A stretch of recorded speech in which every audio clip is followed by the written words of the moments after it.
In this video, we strive to remain spoiler-free, discussing only story and plot elements from the books relevant to what has occurred already on the show. When necessary, a spoiler warning with a countdown will be given. Hi everyone, I'm Rebecca. I'm Max. And I'm Jen. And I'm the Geeky Hippie. Welcome back to What the Adaptation. We're the channel that reviews adaptations for you, from one form to another.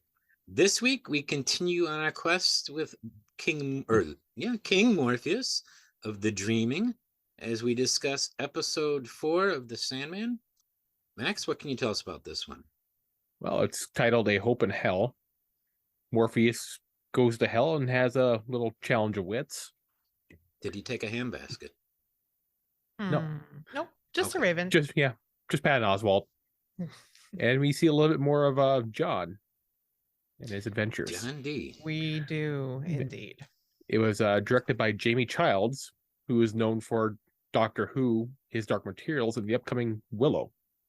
Oh, And cool. several other episodes of this show. Yep. Mm. It's written by Austin Guzman. I don't know which way you pronounce that. Good Who has one. done Why Women Kill, Scandal, and Grey's Anatomy. And of course, Neil Gaiman and David Esquire were further written category on the writers list for the episode. And it shows. What did everyone What think of everybody- this one? Beat I me beat to it. one. 2 amazing thumbs up. I thought a couple of things were a little bit funny, which we'll get to, but I actually really enjoyed this episode. It was very entertaining. Very entertaining. It was a good episode. Yeah. What did you think, Max? It was good. There were some pacing elements on it. I Mhm. was a little not liking for pacing, but otherwise I Mhm. liked it. Yeah. So I think I'm a little mixed. Like some things I really like about it, and other things I guess I didn't like as much as I feel like I should have. Like I feel like this kind of should have been one of my favorite episodes, but I like last week's a little bit better than this one. Is it So- about your family? What are you saying now? As a bunch of demons in hell? I'm just yeah, teasing. you're saying I belong in hell. I get you. I wouldn't go yeah, no. there. I'm sorry. Anyway, no, I'll get to it when we talk about themes. I think it's Okay. kind of to do with that, but yeah. All right. So I feel like there were quite a lot of changes in this from the source material, like a lot. Mhm. And I like some of them quite a bit, and others I'm not sure. So I don't know if anyone else wants to start with talking about changes that we either liked or didn't.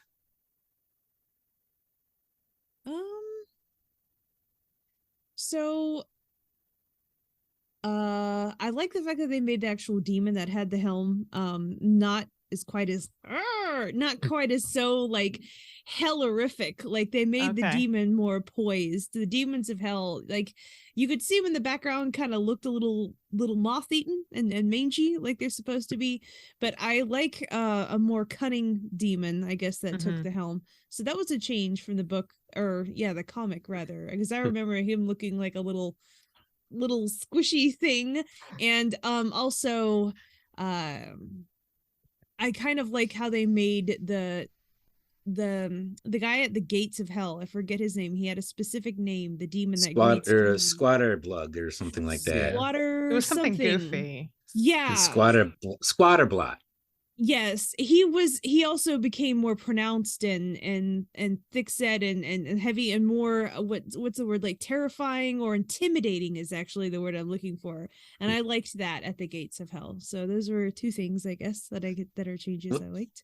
I think what they did there though is they really did is they took from the comic, they took Squatter blot, which was like the 2 legs and like and just ugliness and the Yeah. arms and like no real head, and Mhm. took Etrigan, who is a demon in the DC comics, and merged the 2 They did. and made the new Squatter blot, because they're trying to Mhm. stay as far away from the DC comics characters as they can.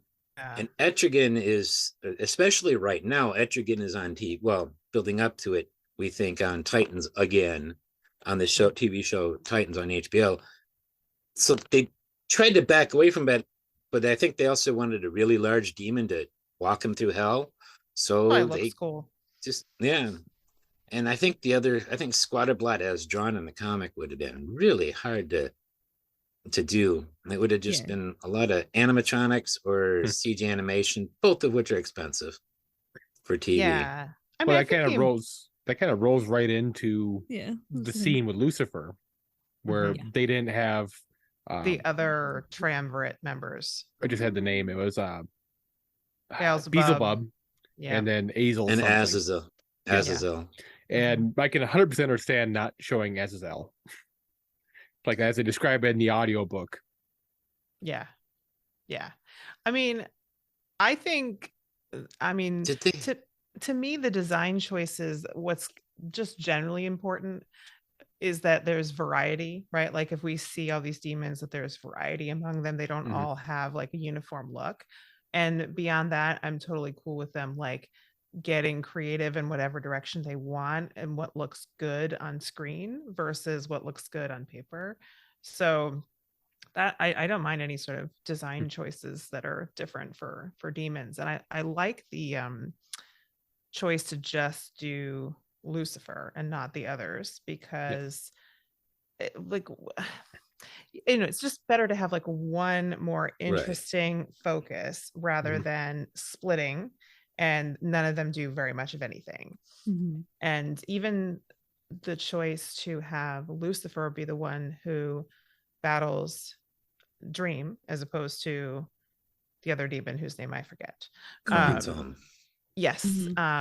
Like that was a better choice, because again, you're just kind of like focusing on what they've set Lucifer up as, the most powerful, figure in this, versus okay, you're just one of three in hell. And I don't know, it's just they're sort of downplaying the importance of any one, and here they're kind of elevating it a little bit. So that's something.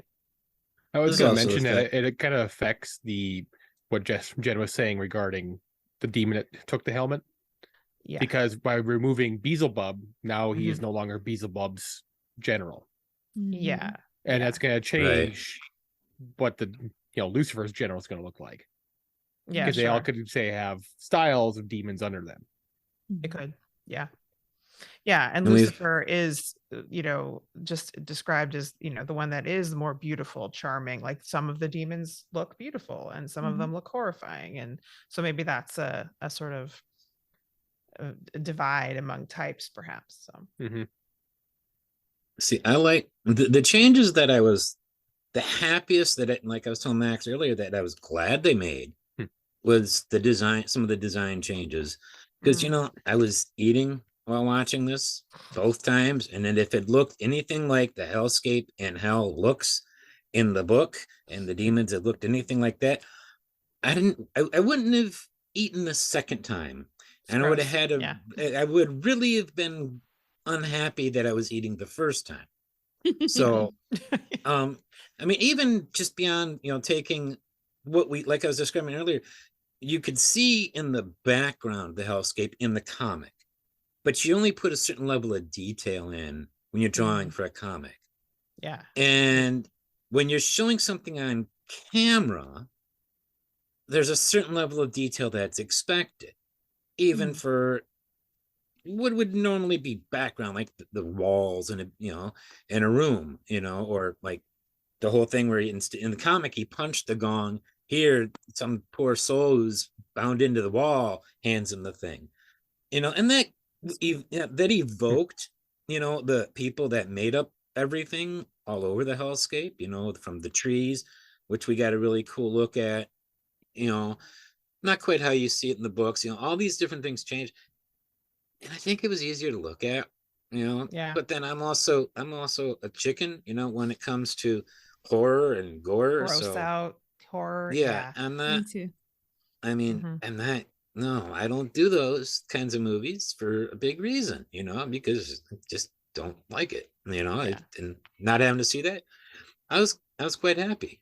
But yeah, and I think part of the reason why they did the change with Corazon not doing the battle also had to do with the fact you got to give Gwendolyn Christie time. You do. Yeah, you do.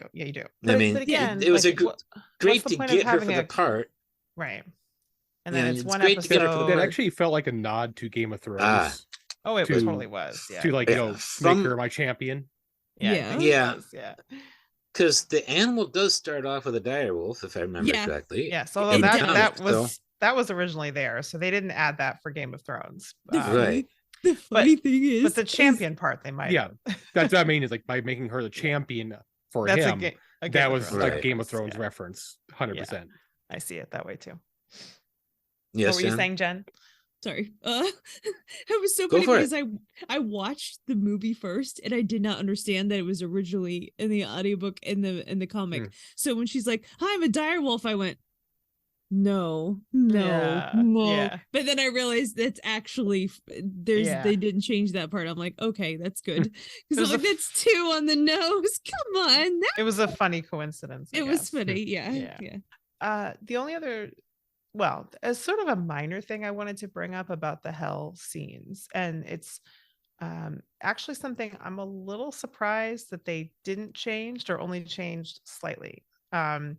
So the part where Dream sees Nada, the I woman thought that you were going there. he used to love, and so my understanding is, I haven't watched all the episodes, but that they didn't adapt the issue where we get sort of some of the backstory or a version of a backstory for Nada and Dream. They did not adapt that in the show, right? Okay. No. I didn't think so. I hadn't watched all the episodes, but I was pretty sure they hadn't. So it was interesting that they kept that in. And I don't know, like, if we're ever going to get any more context on that, but it was sort of an odd thing in there without anything. It makes, well, I don't know, unless they just want us to show that Dream is extremely unforgiving. I guess it showed us that. Yeah. Yeah. Like, what did she do? We were like, Well, he "Hmm." says nothing except she defied me, which sounds pretty horrible. Oh, you didn't do what I wanted you to do, so I'm just going to let you rot in hell for 10,000 years and not feel bad about it ever. Sounds like one of the endless. Hmm. Yeah. I can't say he doesn't feel bad about it in the book or on the audio, but Tom Sturridge was definitely drawing up tears during that conversation, and so was the actor who played the other visage of him. They both had tears in their eyes. So but who that's cares? not without feeling. That's not without feeling. But he says he still loves her, but he's not going to forgive her after 10,000 years for defying him. Something. She Well, must have done something. Okay, well, that's what you'd think, but I mean, I don't want to necessarily get into the whatever is in the source material because they're not adapting it. So I Right. don't know if that's going to be true in the show or not. And even the source material is very iffy because they specifically say, like, hey, this is a version of a man telling this story. And if a woman Mhm. told this Mhm. story, it might be different. So, I mean, even with that, we don't actually know what happened. But if it was anything like that, not really Yeah. thinking she did anything so bad.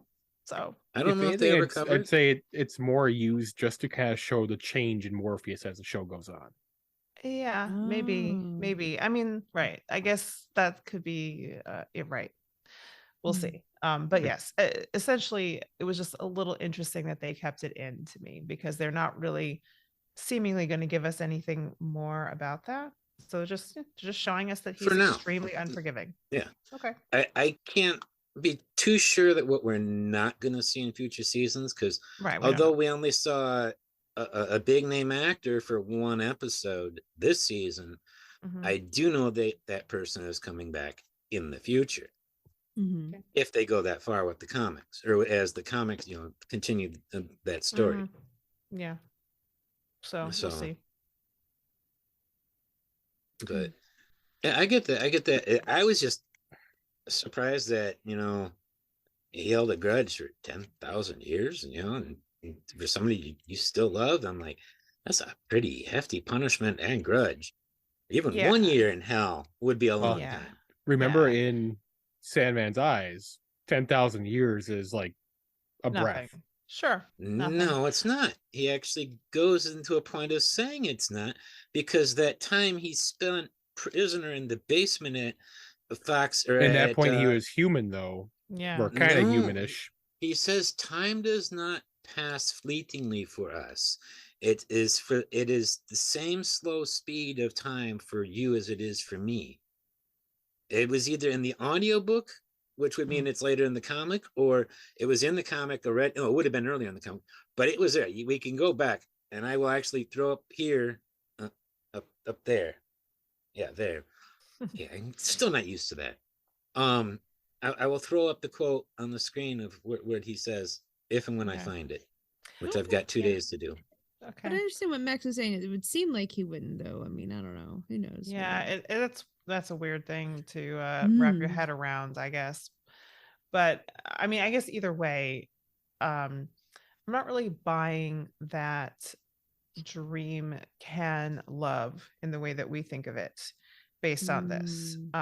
So that's he's saying he loves her. I'm not seeing it, so they're not really showing us that, I guess.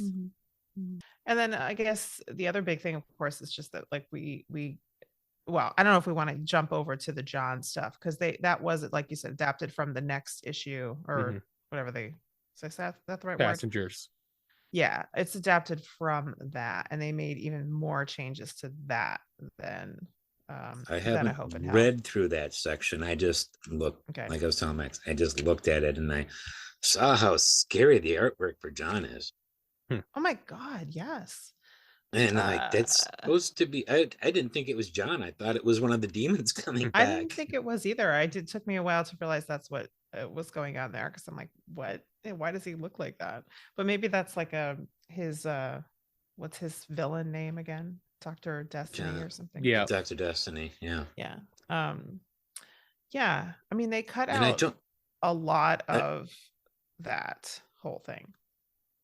I don't remember too much of that storyline because although I've listened to the end of the first of Act 1, so it was all season 1 plus a few episodes beyond season 1. Although I've listened to all of it, I only listened to it once, and that was like a month or so ago.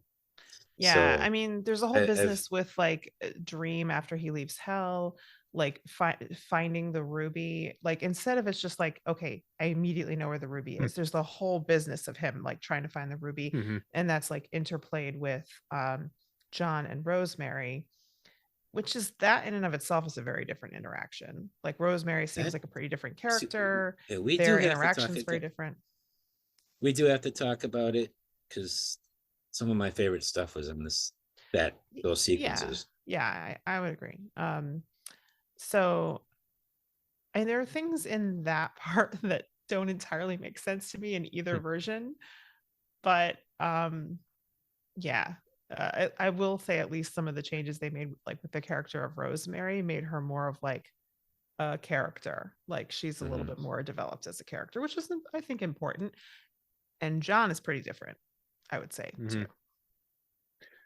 One other minor change I'd want to kind of bring up, is obviously the Raven isn't there in the comics or the book. Yeah, and it was less apparent until like this episode when you realize he is the inner monologue.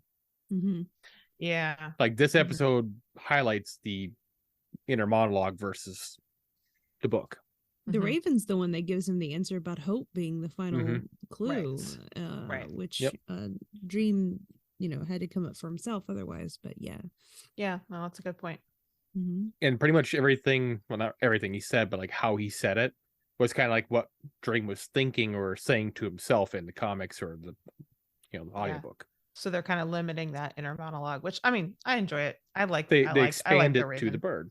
Yeah, I like the Raven. So I'm always like enjoying those additions. Like I kind of miss it when it's not there in the other versions. No, me hearing Patton Oswalt's stand-up routine, I don't know if I'd want his voice as my inner monologue. I've heard his, FBI listening into on him comedy bit. I wouldn't recommend that in your head. Okay.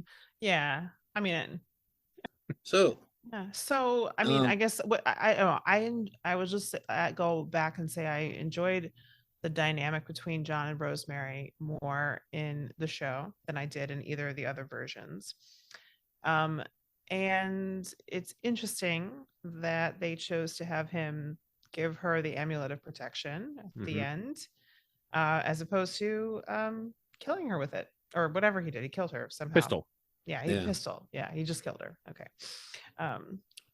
But I mean, I will say, like, it was a bit inexplicable to me. Like, as much as I kind of enjoyed it and it was interesting to watch, I'm like, why though? I know you have a Rottweiler, but like, why are you picking up this man? Girl. And It's a woman what thing too. I'm like, why are you staying around even Exactly. after you get out of him as soon as he's out of that car? Exactly. I'm I like, am a woman throwing it in would not reverse. do that. No. I'm like, what are you doing? No.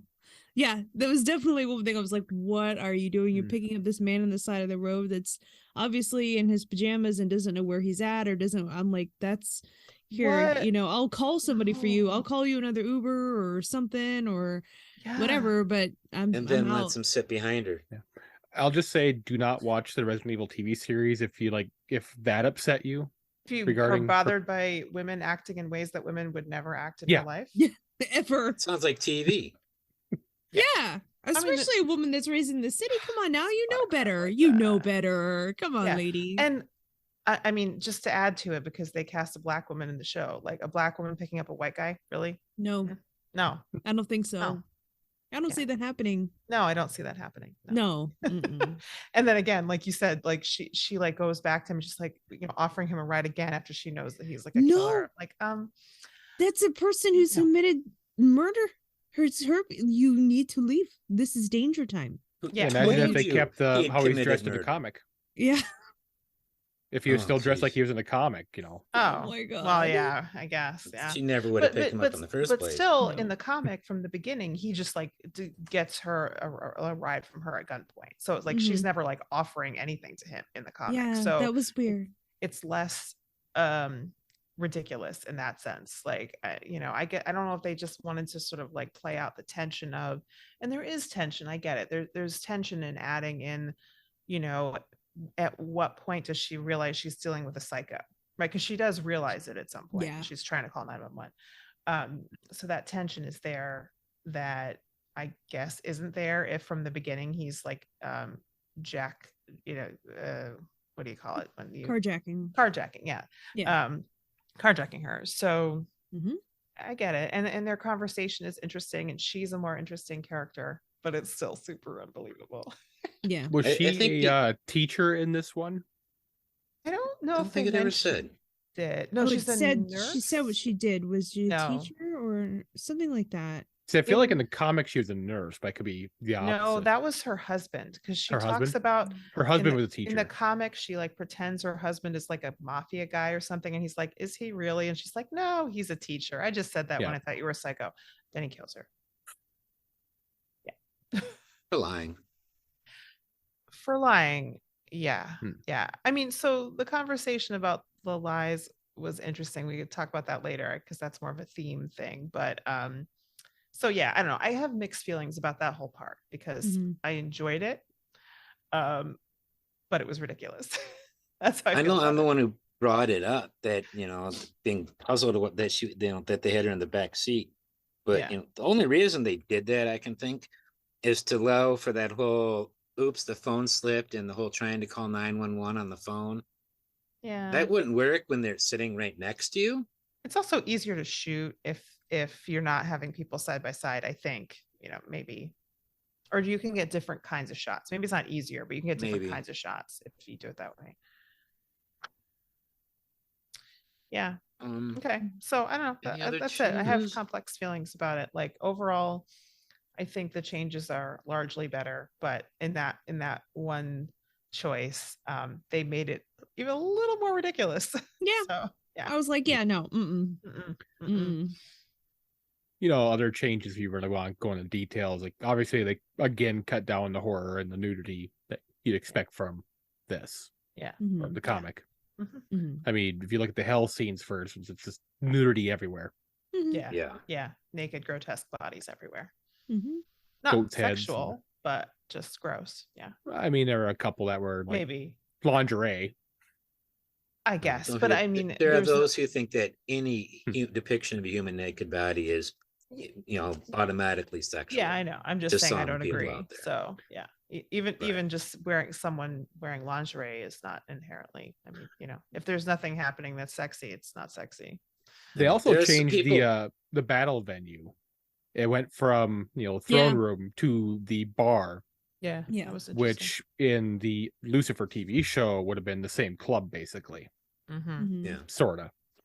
More like the hell version of that same club in the show. In the show, the location actually kept changing, sort of. I mean, sort of. Yeah. Yeah. At some Yeah. points, it did. Yeah. But yeah, I was gonna say there are people so upset about nudity these days that when in a novel with no pictures, there has to be nudity warnings for some of those, because I'm on one of those email things where I get like free and bargain price ebooks, and one of the things it will have is language warning, but nowadays they also include nudity. Okay. We're A describing book body of parts. text, a Well- book of text with no pictures, sketches, drawings. The character's didn't- naked. If you didn't know, Animal Planet censors animals now, so No. No way. Really? You can't see Yeah. animal penises? No. That's not allowed? Okay, cool. Good to know. not even the They butt never- hole. Ah. Wow. That's what cats show you all the time. I was gonna say like a cat. That's what I was thinking of, like a common house cat. Okay. Fair Yes, enough. I'm very traumatized by seeing a cat butt. Well, I Yeah. mean, there's that movie Cats, That's and the different. rumor of the the Snyder cut or whatever it is they put the buttholes back on. That might be traumatizing for other reasons. So I avoided that Warning. movie after seeing the trailer the first time. yeah. That I was saw just part of it and I was like, no. I just imagine that in this version of Hell and Sandman, you open a door and it's just that movie Cats. Yeah. Yeah. You just slowly close the door and back away. Yep. Absolutely. probably, but it probably has a different music to it. It's that Celine Dion song for Titanic, just playing on No. constant loop. There's worse than that. On constant loop? I don't know. I don't know. Anything man. on constant loop isn't good. Let's be honest. I mean, that's just. I mean, you hear it once, and you kind of don't ever need to hear it again. Nickelback? Go back. Probably Nickelback got a too. lot of hate. Nickelback. No, are they good? No, but did they deserve all the hate that they get? No. Yeah. Some of their songs are mid. They're But fine. they're overall not that great. Yeah, I don't know how they made it to how they got, but anyway, that's neither here nor there. No. Who else can we throw under the bus in hell? They're horrible music. Limp Bizkit. I mean, there's plenty of room. yes. Yep. Okay. Anyway. Well, as they say in the comics, there's always room for one more, isn't it? There Yes. is It's full, but there's room for Yes. one more. always. Yes. Yeah. Yes. So I think we covered everything we wanted to cover about changes, although I'm sure there were some smaller things we didn't necessarily cover. But let's move on and talk about how the show did with just design choices, music, overall visuals, anything along those lines. I like the battle scene between Lucifer and Mhm. Dream. I like how they did that. That was 100% the show and nothing borrowed. So as far as visuals go, anyway. Mm, So I like that a lot. I like that too. Creative. Well, I mentioned earlier, toned down Hellscape. Mhm. I do think that was a bonus. And cheaper, because that is always an aspect of filmmaking you have to keep in mind. And the Mhm. more you do, the more it's going to cost. So, but I mean, I like everything, and I like that. I didn't know. I was telling Max, I didn't notice the first time I watched it that Dream's costume changes as they get ready to start the duel, the Mhm. contest, Didn't the notice challenge. that either. Yeah. He puts on this buckled thing. I don't know what it's called. Yeah. The jacket from a distance reminds me more of what you would see in like the Matrix. They're really tight up here, and then it flares down at the waist. Flares I out at liked the it. waist. Mhm. But yeah, I didn't notice it at first. And I was like, wait a second, and I rewound it. Oh, okay. Mhm. But Okay, Max, did you want to add anything? Pretty much all the main visuals were in that segment of the show. Yeah. As far as graphics. Mhm. And I was definitely curious when reading this part of the book before the show came out how they were going to portray it. Mhm. And they did a pretty decent job, I thought. I agree. I was gonna comment on another aspect that I don't feel like we don't usually talk about, like character design, like the whole, like, hair, makeup, costuming, and all that kind of stuff. But I was going to comment on that a little bit for Lucifer. I think, so we know that Lucifer is supposed to be beautiful and angelic looking, aside from the leathery wings. So I really liked just the styling choices, like for Gwendolyn Christie's hair. It's just, there's something just like, it's not the hair we see up there. No, Mm-mm. it's At more all. curled. Yeah. It's this very odd.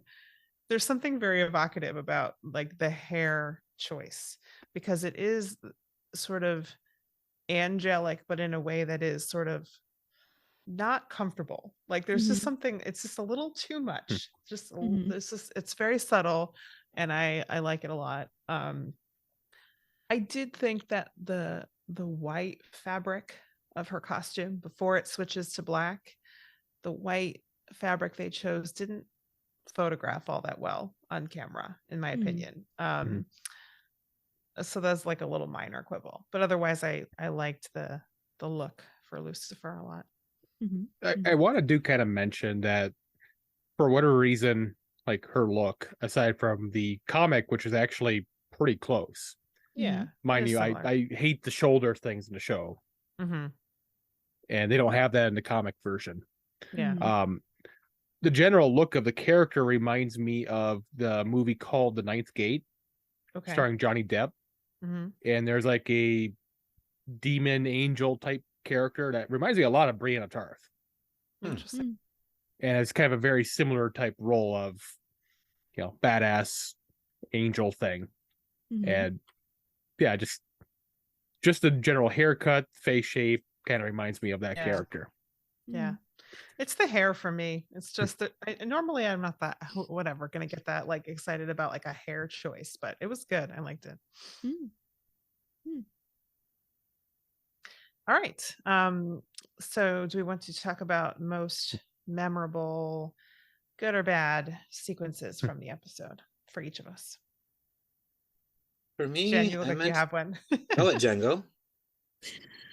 Well, if I hadn't read the comic, it would have been the freaking dire wolf at the beginning of the dire wolf. I was like, what? No, but it's part of it. And the most memorable to me, anytime hope is mentioned as both a good and a detriment, I love that so much, because it was one of the things released in Pandora's Box, and there's been stories, so much of hope being like what you think is the best thing for humans, but it can also be the greatest detriment. Like nothing trumps hope. That's been the common underlying theme through so many stories that I've read, especially about like Greek legends and stuff with Pandora's Box specifically, because hope is one of the things that she releases, and it's the most dangerous by far. So having that juxtaposition from the Greek legend of Pandora's box opening and hope being like one of the last things in the world that's sent out, that's the most horrible, of being the thing that wins in that fated duel, I thought very good, very good. I knew before they even said it, not because I'm smart, not that, I mean but it was because of the legend. They stuck to legend, and as soon as I were like, I'm the universe, and what's greater than the devourer of everything, and I'm like, well, you can never lose hope, which is also a very good thing, and also a very bad thing, especially if there's no way it could possible, but some people can still cling to that. So I thought it was beautifully poetic. I love the fact that that was written that way, and Neil Gaiman has done his Greek history. Well, I love how it ties into the Lucifer side of it as well. Yeah. Lucifer's whole mythos is basically based on hope. Even You go back to the early parts, it's all about testing others' faith and hope, and that's central to that character. Mm-hmm. Mm-hmm. Anything like that, hope wins everything. I love how they describe that with visuals. I was like, yes, it comes again. So Glenn, what was yours? Probably the truck. Everything in the truck. Mhm. It was really thrilling to watch because it was creepy and scary the first time I watched it. I had no idea how she was getting out of that situation. Mhm. And I think it was some of the best acting that we had on the show. At least definitely the best acting in this episode, in my opinion, with one exception. I'll get to that. But I really like all the stuff in the truck, the John and Rosemary stuff. Thought it worked better for me. Mhm. I think I have to agree with that. That was definitely the most memorable for me as well. Even though, as I kind of pointed out before, like some parts of it I thought were unrealistic and silly. But that aside, I mean, it was still like a really enjoyable to watch sequence and effective. Just if you get over the premise that like she would never like offer him a ride. Right. Okay. If nothing Then else, the whole idea of it being the most memorable, it's definitely that for me on my sake, Yeah. as well as my Yeah. favorite. Right. So I would agree with that. That would be my pick as well. What about you, Max? It has to be the same with Jen. It was basically that last moment with Dream and Lucifer Mhm. fighting, Matthew talking in his ear. That was just my favorite scene. Favorite scene in the whole book series so far. Okay. Cool. Interesting. Okay. So I think we're ready to talk about then, acting, which Glenn already kind of alluded to. Actor choices for the episode. Anybody we want to shout out or, call out if there's some that you don't like. Any Let me acting kick choices the you other don't one out like? of the way. I mean, obviously Sarah Niles as Rosemary. I really loved her work. It's very She good. did as Rosemary. She did very well. And he keeps being mentioned by me at least on this show is David Thewlis as John D. He's just so dang good in that part. I mean, Creepy. I keep coming back to him. It just shows how good David Thewlis is. I think of Professor Lupin every time I see him. I don't want to mention that horrible name, That's but unfortunate for Lupin, but yeah, a little bit. unfortunate. Yeah. Yeah. Mhm. Yeah. And the other one I keep thinking is Ares from the first Wonder Woman movie. I don't remember that. Okay. The other one, and this is the first time I'm mentioning this person with the best acting, and that's Tom Sturridge as Morpheus.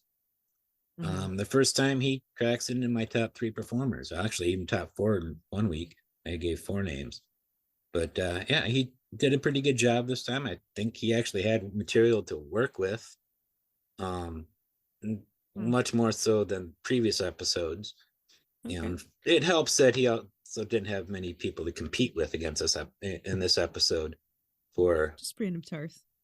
yeah, Go ahead. He's a flatter character. I mean, for me in general, like I nothing against Tom Sturridge because I think he makes sense in the role. I agree. Because it's just about the way Well casted. the way the character is written, not about the casting. But as a character, he's just flatter for me. you'd think he'd have enough time to develop a third dimension. You would, but like I said, that's not about Tom Sturridge. I have no complaints about him. No, I think I'm he's referring to Dream fitting. himself. Yeah. He's been around endless amount of time. Yes, but nevertheless, not as dynamic a character as written so far. I mean, all right. So I mean, my pick is Gwendolyn Christie, mostly because I just love her. And because like I talked about, I like not just the visual design choice for Lucifer, but there's just there's this finding this edge of like something that is like sort of sweet and ethereal, but in a way that's just a little bit wrong, that is unnerving, which is very fitting for the character. So I like that. I like the lady who played Rosemary. She was probably my pick for Sarah acting in this Niles. episode. She's amazing. She did a Very wonderful good. job. Yeah. I haven't looked to see if I've seen anything else of hers, but I'll probably do that later. She's great. So aside from those mentioned, I'll shout out Patton Oswalt as the Raven, because without that inner monologue, we don't really quite see some of the changes in Dream. Right. And I want to kind of give a tiny shout out to Cassie Clare's Mazikeen. And while she didn't really have much in the way of lines, if you ever watched Lucifer, I think she would pull off Mazikeen pretty well. Okay. Yeah. I was curious about her because she was just a little bit highlighted, in the episode. And I was Major kinda character, I'd assume. yeah. So I don't know anything about her, but I was just kind of like, oh, okay. They're like drawing a little bit of attention to her. I'm like, I wonder why.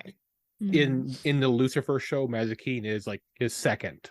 Okay. She was always there, and she's like a demon assassin type character, Got it. at Okay. least in the Lucifer show.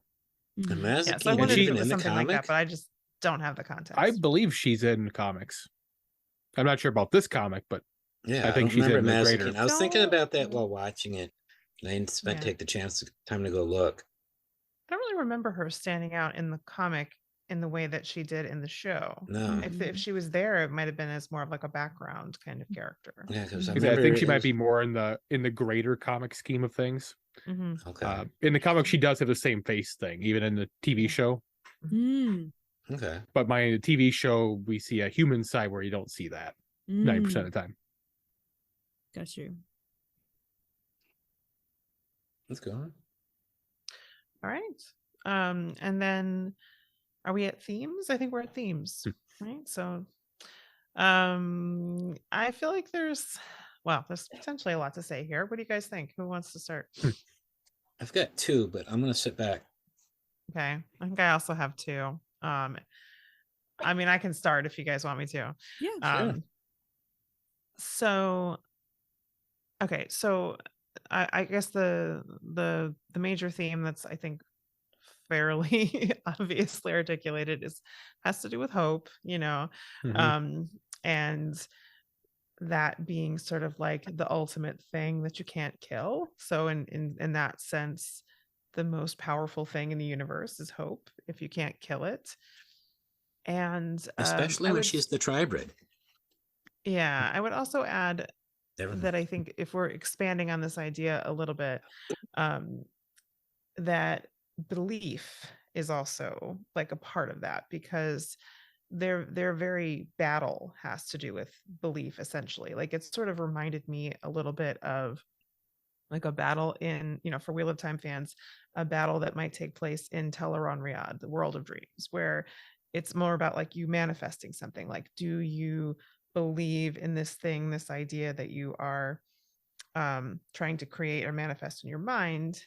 And if you believe in it more strongly than the person you're battling, then you can defeat them with that belief. So I think that's just a sort of part of the same idea. And then the other aspect of that too is the idea of like, the beginning of the episode, Matthew is sort of like, oh, like hell is real. And there's some allusion to like, did Matthew believe in hell? And, he says, yes, he did. And so I think there's a little bit of a question raised there. Like, would hell exist if you didn't believe in it? Does hell only exist for people who believe in it? And that, even though that wasn't really fully explored, I like that the idea was thrown in there, like an acknowledgement of the fact that not everybody believes in hell, and maybe it's only real if you do believe in it. So I think that was interesting. So I mean, so that a theme I think is very on the nose. And to be honest, it's part of why I actually don't really love this episode that much, because I feel like I should. But the whole idea of hope is one that I find interesting. And generally speaking, when I see that played out as a theme in a story, I like it. In this case, though, I felt like it was more just like too direct, too on the nose with the way they're telling us that this is important. And they're not really, I'm not sure I've seen anything fully in the story up till now that's making me think, yeah, hope is the strongest thing ever. Like that is really powerful. I mean, maybe we're seeing it, I saw a little bit in that moment where they added it with Matthew. That was a good thing that they did, added him saying that. But that aside, I'm just not really seeing it. I just feel like I'm kind of being told that this is the theme and that I should just kind of go along with it. So, yeah, it just fell a little flat for me, I guess. It was too on the nose, or they're just not supporting it enough with other things, or I need to see it more coming from a character that's not Morpheus, because maybe I'm just not really getting it from him. So yeah, that was my thought about that. And then there's another theme too in the John and Rosemary part, but that's exactly where I'll stop talking since I've talked a lot. Let you guys jump in. I mean, obviously, like Rebecca was saying, Hope hit it right on the nose. Hope was what that lady had in the 10,000 years. I think maybe that may be her punishment is hope. And she runs out of hope, she may be free. And he just also, I think he was being tested to see if he would try to free her. And if he tried to free her on the way to Morpheus, he wouldn't have been allowed an audience. So I think that guard took him by there because he says, this isn't the way. This isn't the path. And he took him on that just to see what he would do. Yeah. Yeah. So I think that's also kind of a thing. But like I guess hope is also what Rosemary had in the car. She had hope that she was going to make it out and that like he was a good guy to begin with, which is why she let him in. I guess. Yeah. And then maybe a fool's hope. Maybe she had hope that so it was just pretty much hope being a good thing, and if you have too much hope in something, it can be a bad thing. It showed that in the car as well as what was going on in hell. So yeah, that was pretty much the theme all over for me, for both parties. I don't really have much more to add than what you've said, except that, as an avid watcher of a variety of movie genres and having seen a Lucifer show, one of the central themes of that show is that hell is a prison of your own making. You are imprisoned by your own guilt. That's a central tenet of that show. Yeah. And you are imprisoned in that infinite hell until you forgive yourself. Yeah, that's and this is Lucifer. That tied into what I was saying about like it's only there if you believe in it. So I mean, I do like that idea. That part of it was not really fully explored or anything, but I like it as a concept. So in that version of their hell, you could be dead for a year but have felt 1,000 years. So going back to the what's her name being trapped for 10,000, she might have experienced far more than 10,000 years. Yeah, who knows? But also her prison could potentially be her own making. She's not there because Morpheus put her there, so to speak. He might have literally put her there, but she's only trapped there until she forgives herself. Yeah. Okay, never mind. Go ahead. Yeah. And the hope argument is like part of it is why they're still there. They're hoping to like get rescued or something else. She even says, I'm not giving up hope. She literally said the line, I'm not giving up hope that you'll let me out of here. That was her last thing. So it was and hope is what keeps everyone there. Yeah, but so if that's true, which might be, I could see them sort of saying that, it's an odd thing then. I guess, what are we really saying when we're saying that hope is the most powerful thing? Like, what is it doing? Because in that case, it's keeping everything the same. It's nothing changes then. In that version. If you have hope, things stay the same. And I don't know what is powerful about that, about things staying the same. So that's where like there's a little bit of a disconnect there, because I can see that side of the hope theme in this episode, that hope actually is what that it can be harmful, that it can keep you in a place of keep you stuck. But I don't necessarily see that backing up the assertion that hope is the most powerful thing. I don't know. The one that jumped out at me has to be honesty.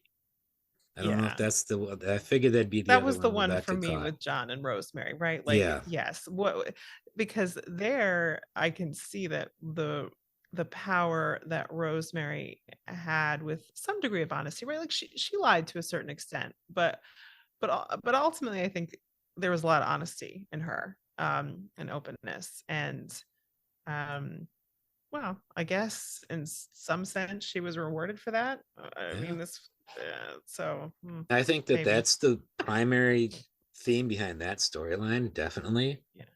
Yeah. And I mean, it's just they even say it basically. I mean, maybe not in so many words as saying hope, but I mean, it's just part and parcel with what that whole storyline is about, with all the questions he keeps drilling her with, and it's just, and when she lies, I mean, it's Yeah. pretty obvious to us, that she's lying, and And you she see says that. why? She says because it's people lie because they're afraid, and we can see Yeah. that in her. And I think that in part because she's being honest in that sense of saying I am afraid, right? She's and he sort of looks at that and realizes, oh, she's a better person because she sees fear in people, which is also true. Like he focuses on the selfishness. Both of those things are true. People are afraid, people are selfish, but she's focusing on the fear, and that's a more compassionate view. He recognizes that in her. And but that was another truthful thing that she said, right? That she's afraid. And that I guess superseded the misleading that she did, and or at least it gave a reason that he could understand. That was what I had. That and hope, hope and honesty. I mean, Yeah. in theory, honor could be mentioned, but in the show, it was really only used in one line, and I think only in one line, but Yeah. no, It there was used wasn't. a couple of times in the audio, if I remember, in the book and the audio, but it was only used the one time on the show. I don't even remember specifically how honor was used in the book, but it was mentioned a couple of times. I remember hearing that, and it stuck in my head when he tells her, you're honorable, Lucifer, and she just like, what? Are you serious? Yeah. It's like, but yeah, that was it on me when it comes with as far as themes. Anybody else tonight? No. Okay, well, I think we're done for tonight. Thank you guys for joining. Thank you at home for watching. We will be back next week. Actually, we might be taking a week off, but in case you don't see an episode from us next week, you'll know why. We're taking it off for the Thanksgiving holiday here in the States. After that, we'll be returning with the next episode. It is called what, Matt? 24/7, Glenn's favorite episode. 24/7. Glenn's favorite episode that he forgot about. Yeah. Apparently. I don't know I why think he I must have forget. blocked it out. Like, how do you forget that episode? I must have. I just couldn't remember which one was next. So Okay. He's had traumatic experiences in diners, so After watching that episode, yeah. Have you ever worked in a diner? You would understand. That part probably is realistic. So well, I expect it, but my coffee's 50% spit, so Mm. that's probably why. Oh, Jen's face. I mean, Yuck. don't forget the Fremen, Jen. It's just like the Fremen. Tea service and the spitting. Yeah. Spitting into the tea service. The brew coffee. Never drinking brew tea or coffee again. Oh, Anyway, it's just wonderful. kidding. Let me get a swig of coffee here. Thanks for watching. We'll be back next time. And thanks for joining us. And don't forget to be awesome.